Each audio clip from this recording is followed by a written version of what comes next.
আজকে আমি এসেছি এই যে হাসিনা ছাড়া যে আমাদের কত কি কেটে গেল, ফেসিবাদ হাসিনা ছাড়া, শয়তান হাসিনা ছাড়া আমাদের অনেক কিছু কেটে গিয়েছে, রোজা কেটে গিয়েছে, ঈদ কেটে গিয়েছে, আমাদের সব কিছুই ভালোভাবে কেটেছে।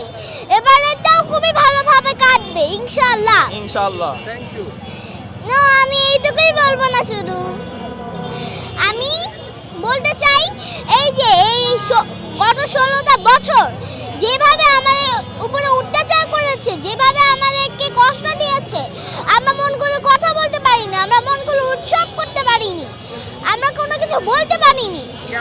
তুমি কেমন বাংলাদেশ দেখতে চাও? লোভ, হিংসা, ঘৃণা, অহংকার, দুর্নীতি মুক্ত সুন্দর একটা বাংলাদেশ আমি দেখতে চাই, যেখানে কোনো দুর্নীতি থাকবে না। এই জন্য আজকে হচ্ছিল এই ফেসিবাদকে আমি হচ্ছিল একটা মূর্তি বানানো হয়েছিল, সেটা পুড়িয়ে ফেলা হয়েছে। তার প্রাণ প্রিয় আওয়ামী লীগের আব্বা, প্রিয় আব্বা, এই আব্বাকে তার নিজেই পুড়িয়ে ফেলছে। তারা না বলে যে আমার প্রিয় আব্বা, আমরা প্রিয় আব্বা কিছু হতে দিব না, তার তো নিজেই তাকে জ্বালিয়ে পুড়িয়ে ফেলছে।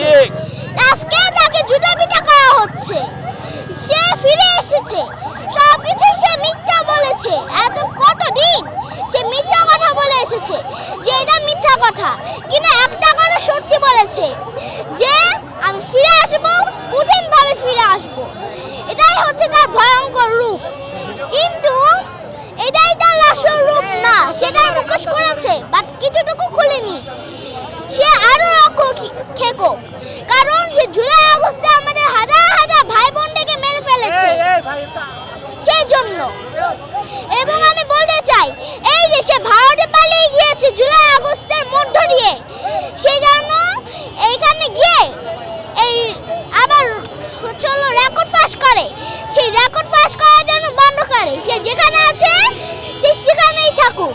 আমি আজকে সবাইকে জানাচ্ছি শুভ নববর্ষ, এবং আমি এবং আমরা সবাই বাঙালি মিলে, আপা তুমি যদি শুনে থাকো তাহলে তোমাকেও শুভ নববর্ষ জানাচ্ছি। শুভ নববর্ষ আপা। তোমাকে ছাড়া আমরা ভালো আছি নববর্ষ।